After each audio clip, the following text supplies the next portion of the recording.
So, good morning, everybody. My name is Jason, and the session this morning, this is the first session of Sofa Summit 3, Day 2, and it's all about digital sales management. So, I'm the head of CRM here at TechMan, so if there's any questions outside of this webinar that you want to ask, then please feel free to get in contact, but hopefully this session will run through some insightful information and you've got some pieces to take away and then go and action on yourselves. So firstly, just a little bit of housekeeping that we do with all of our webinars on Sofa Summit. Hopefully that you can all hear me and I sound clear. We've got 30 minutes. So it's roughly going to be 20-25 minutes of me going through the content that I'm going to cover today, and then there'll be some room right at the end for questions and answers. I have got colleagues as well within this webinar, so if you do have any questions, they will be keeping an eye on the chat and obviously alerting me to anything that I need to pick up throughout. So please do feel free to use the chat system if required. So what we'll cover, the principles of selling digitally is probably the one aspect that we'll kick off with. What the solution is and the backbone to how you can facilitate selling digitally. We'll show some product in terms of I'll go into a bit of a demonstration and hope that all the demo gods are being kind to me. And then we'll finish with some question and answers if anybody would like to ask anything at all. So, it's, as we all know, it's a bit of an interesting time at the moment, and our sales processes, I think in every business, are evolving again. Whether you have or haven't heard of the term and the principle of Buyer 2.0, see you, I, your customers, our customers, everybody is more informed now than they were previously when they come to you about what they would like to buy from you next, or if one they would like to buy from you at all first time round. They're more educated. They use the content that's out there available through the information that you deliver through marketing, through website content, through hard copy, through webinars such as this, etc. Everybody has a level of knowledge before they approach you and decide that what it is that they want, opposed to picking up the phone or having an inquiry from you and doing the initial fact finding. So they're coming to you already knowing what they want. But surely we have to adapt again now. There is seemingly another challenge that has come on us, and obviously that has unfortunately been as a result of COVID-19. So that means that buying processes have got to adopt. There's many salespeople that are currently in position that are trying to sell, trying to get back engaged with customers or prospects. It's that funny time at the moment where people have had challenging times, and how do you start to build that pipeline back up? How do you start to manage that pipeline, especially when a lot of it has to be remote at the moment in time as well? And realistically, there's going to be a lot more remote engagement now, especially for the foreseeable future, than we've probably really ever had. And at the end of the day, people buy from people. As much as in a business to business environment, people buy from people. In a business to consumer world, you rely on the information that's out there realistically on the descriptions, on the likes of Amazon, Currys, John Lewis, etc., those kind of stores. We make those decisions by doing our research, comparing prices.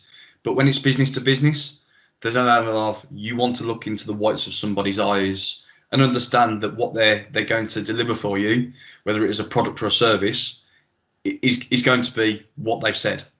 And from our perspective, in a remote world, obviously things like Teams, like this that we're using today, and Zoom, obviously are starting to help that.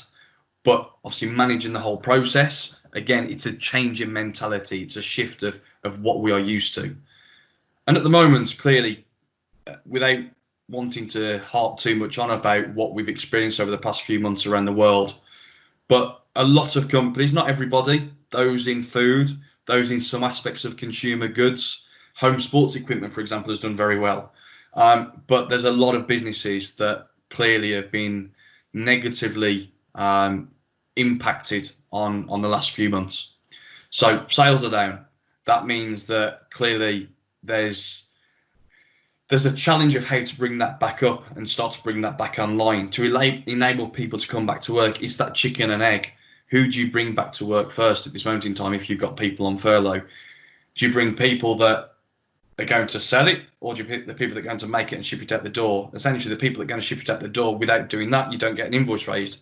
But without the salespeople, you don't get the revenue and the orders coming through the door in the first place. So it's one of those chicken and egg situations, and you have to find the right balance.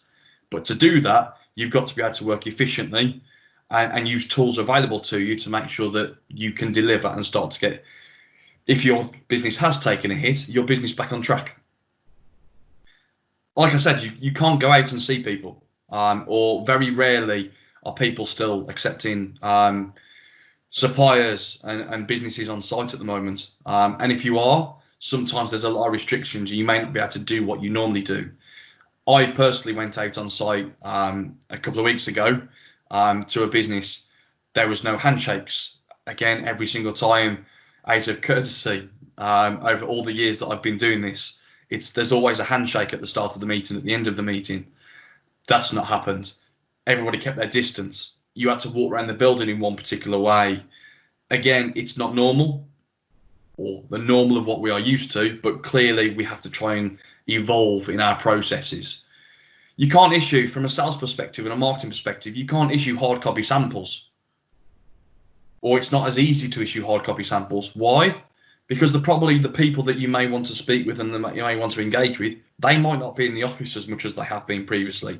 They might be not working at home. One, they don't want you to have their home address. And two, you don't have that data available. So your hard copy mailer, your hard copy magazine is disappearing. There's no point in spending the money on it because it's not going anywhere. So again, we're having to think about how do we educate, how would you get people interested in different ways? And again, sending just lots of emails instead now. Again, very easily do we switch off as humans to abundance of emails that are just what we perceive as spam.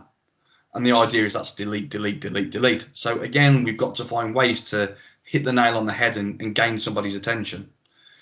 And you also need to understand right now, who can you target? Who can you speak with? How do you know how that business is doing or that customer is doing? Is it the right time to go and sell to them? Or are they still got 50% of their team on furlough? Have they made redundancies? And the reality is that how does that impact of what you need to deliver to them? You could be a critical supplier, or you could be a more nice to have supplier for them. But the idea is that you need to understand that and have that information visible throughout your organization. So when you're trying to do your sales pipeline reviews, etc., well, why aren't we getting money from so-and-so? Well, that's because they're taking this hit and they've done this. And realistically, that should be held somewhere. That should be held in a CRM, so people have the visibility of that, not relying on picking up a phone or Teams message to speak to somebody that's at home that last had a conversation with them that you then updates you. That should be entered there and then post that conversation and visible to everybody. How many of you currently understand the true landscape of your customer base and your prospect base, and understanding really how you can engage with them over the next 6 months or the rest of this calendar year?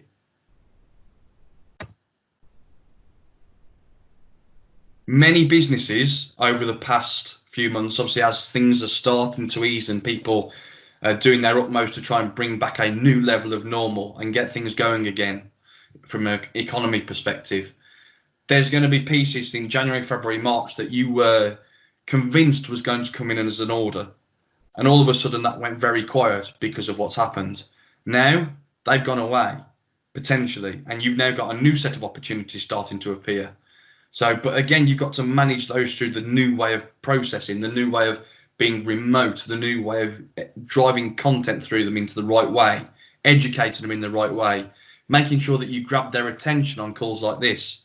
Again, for example, if we were to do a demonstration on a Teams is absolutely fine for 2 to 3 hours, but you ask somebody to be on a Teams meeting all day for 7 hours, just looking at a screen, and then expecting people to look at the camera in the bottom and look at people like me and their reaction. Am I falling asleep? Am I not? That's hard work. If you were sitting in front of a room and you were looking at somebody in the whites of their eyes, you'd have probably had a couple of drinks breaks. You'd have probably had a lunch. You'd probably have to walk around the office and had a 20-minute break while you were doing it. So whilst it's a long day, it's easy to kind of maintain that length of time. On a Teams call, sitting in a chair in your home office or an office somewhere, it's not the same. So you have to adapt. So how will you adapt when you have to speak and have conversations about specifications or tender documents or long bits of quote that you need to discuss, or you want to talk someone through a proposal? How are you going to structure that? But at the same time, how are you going to organise that and make sure everybody's being kept up to date of the process that you're going through? Again, clearly the management of the business want to understand that you are doing something to keep progressing and driving revenue and driving the pipeline. Not just I'm at home and I'm doing my best. They need to see visibility of that. And again, that's what the CRM system's for.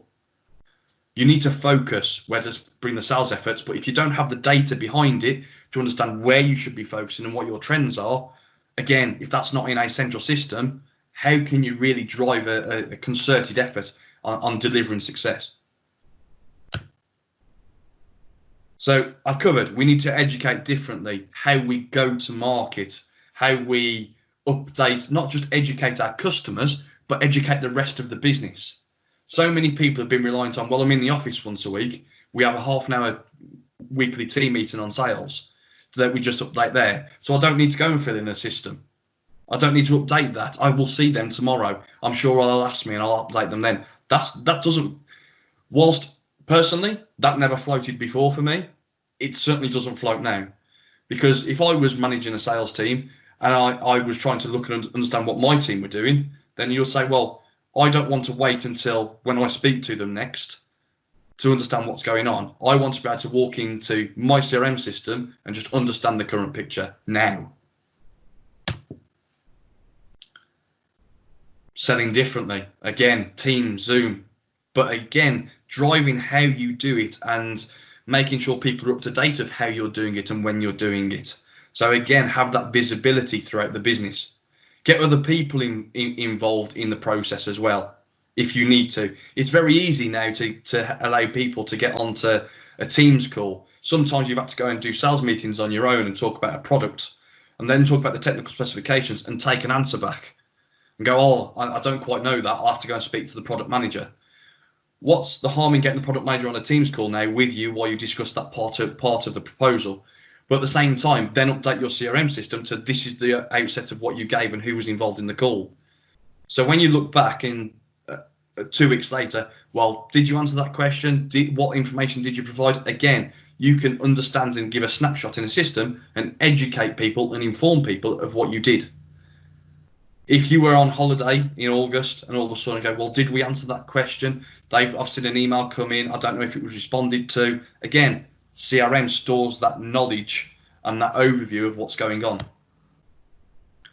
So the solution, and in terms of the product itself, Dynamics 365 is the platform, the backbone from Microsoft. It's a SaaS platform. You pay per user per month, and you've got different apps. And this morning, for the next 15 minutes, I'm focusing on the sales app, and very much with the sales app around sales activity and the sales management of it.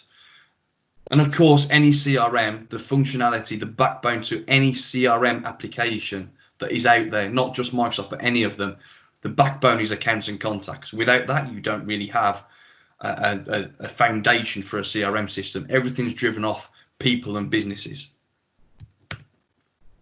So that's enough of me talking around slides. Let's go into a bit of software. So firstly, leads. So I'm going to talk about leads and how that works within CRM. and what that means of how you can potentially use it and think about using it. So if I just load up here, so my front screen of CRM, hopefully you can all see it. I get a dashboard. My dashboards are tailorable. On the left hand side, I've got my menu. I'm going to go down to leads on the left hand side, and this gives me a list of leads. My leads can be accounts or contacts. So on this particular example, I'm going to choose Megan this morning. I've clearly got now some information about Megan.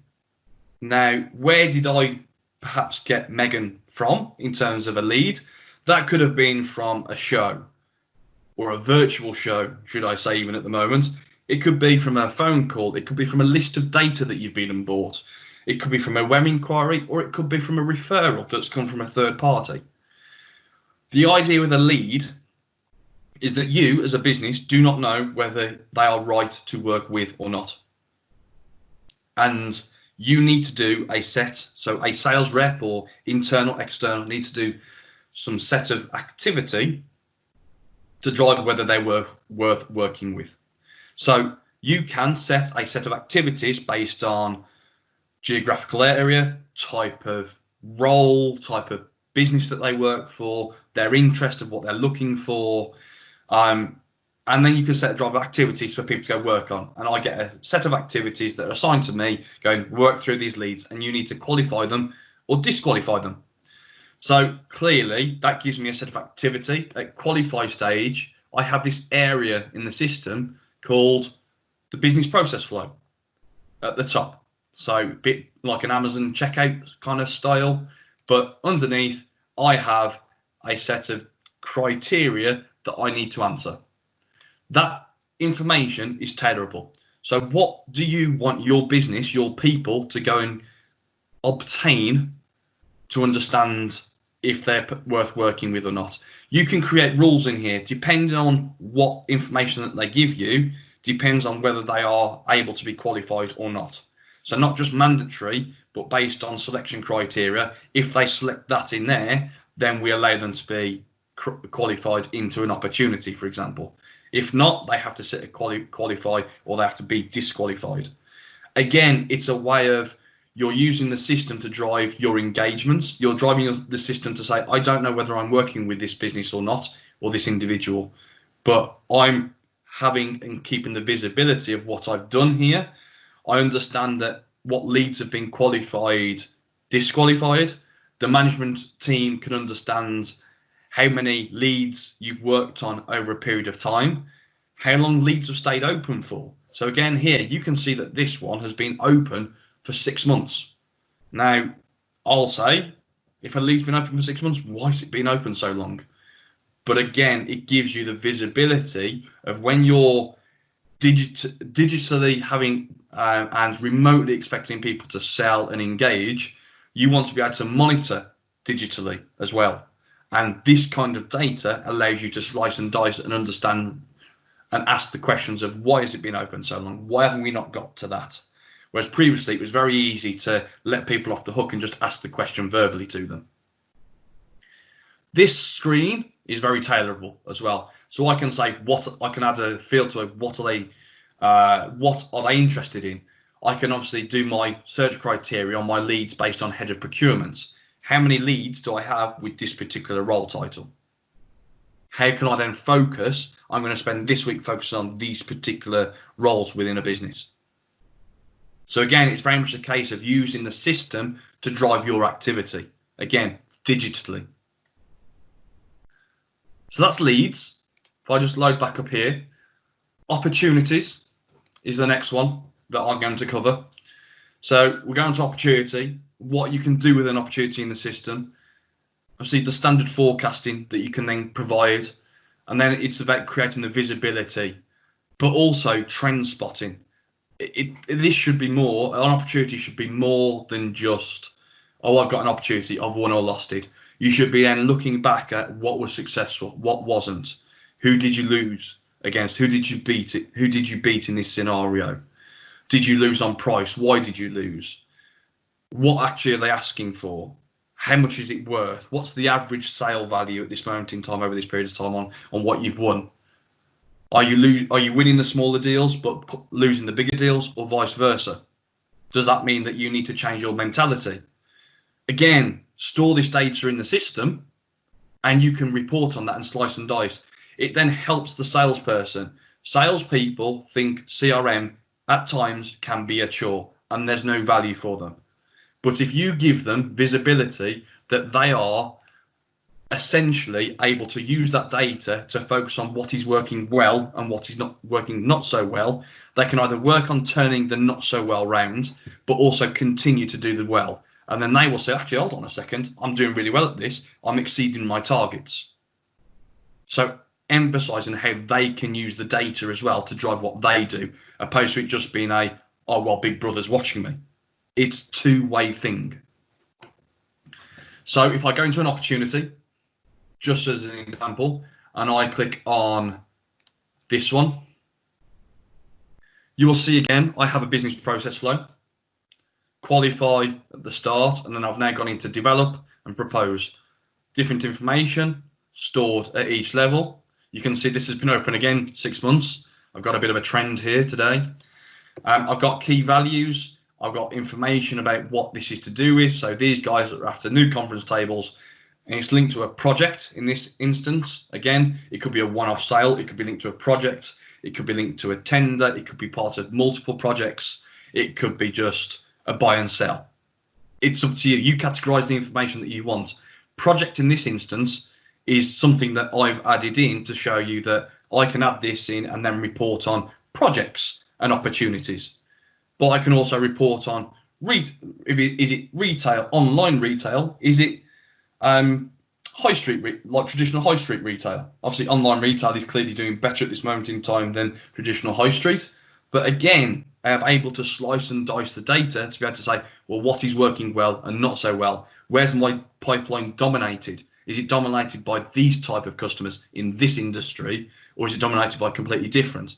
So example, manufacturers of cleaning products, there's probably a high demand for particular raw materials at this moment in time, so you've got a lot of opportunity there. But somebody that sells, for example, car components to the OEMs, again, they might be on a smaller opportunity, quieter pipeline, because the amount of people buying new cars at this moment in time is far less. So again, you can see that I've got the information that I want to attach. I can put free text. I can have an idea. I've got an assistant in the system. You can see the opportunity was due to close on the 14th, so yesterday. I purposely did it for yesterday. I've now got an assistant that's told me, opposed to just overseeing this, I've got an assistant that says, it's passed. Hello, it has passed, so, but it's still open. So what do I need to do? That has reminded me that I actually now need to go in, and I'm going to go and change that to that instead. I save it, update it, and in reality, I've then got my opportunity is closing soon, not it has passed. In the middle, one piece I haven't touched on too much, but a very important piece is the timeline. The timeline appears across the system. It gives insight to anything that's going on. Tracked emails, so copies of emails that people have done through Outlook, appointments that people have had, phone calls that people have had. It's the general kind of hub to what's going on. So here, I've got a phone call that's overdue. I put an appointment in for a phone call that's overdue. So again, not only will that alert me on my standard activities that I could have on my dashboard on the front screen, but on this particular one, it shows that to do with this proposal, I've got an overdue task. My appointment is closed. I've added a meeting. After meeting, they're going to sign on the dotted line by the 14th of July. Again, I'm keeping everything about this opportunity in one central place. That means I can update and keep my knowledge up to date of what's going on. I can allow anybody to go and see what's going on, and I can use this information to drive trends and information of how much I'm engaging with a particular company or in a particular opportunity. So, for example, I could do a report going, if I'm at proposed stage, report on anyone that has not had an activity, so a note, an appointment, a phone call. If it's a proposed stage, give me a summary of propose not been contacted of any activity type for more than 1 week. Then all of a sudden you go, well, also, why am I at proposal stage, but I haven't spoke to them? Clearly, I want to try and get this over the line. From my perspective, it's then using the system to drive how you want to be more proactive with business, with selling, and be with your customers. And of course, here, if you wanted to say, is this on hold at this moment in time, and reason why it's on hold because you've had a long-term opportunity, and you want to add in COVID-19 as a reason, because that is the reason what they've come back with. Again, you can report on how many opportunities are on hold at this moment in time. So again, you're spotting trends to then be able to say, well, how am I set? How do I need to focus my efforts? How do I need to turn this around? How do I need to sell differently? How do I need to change my proposition to make it more compelling at the moment? But again, I'm using tools digitally, so tools that are available to me no matter where I am, at home, in the office, out on the road, on my mobile, wherever I am, to help me drive my day as a sales resource, and also give the business overview and oversight of exactly what's going on. So fundamentally, you can understand if you need to bring more people back from furlough, hire more people, bring in more raw material now, make better informed purchases, that drives the downstream of everything else that you do in your business. Because clearly it all starts at the marketing and sales function. Without that, you don't get anything downstream. As much as they might make it or sell it or distribute it and then an invoice be raised, if you don't get that front end right, unfortunately, there's not a fat lot that you can do. That means that you need the tools to be able to do it well. Very much a high level start of the type of tools and the business process flows, the reporting, spotting the trends, what you can enter, what visibility that you can get, how easy it is to do. But the key thing is you have to have the right tool. If you don't have the right tool to aid you, to support you, and that's what it should be, to support you, then you're going to be challenged. Hopefully that's give you a bit of guidance of what you can do around using the tool set to help drive activity. Otherwise, if there's no questions, thank you very much.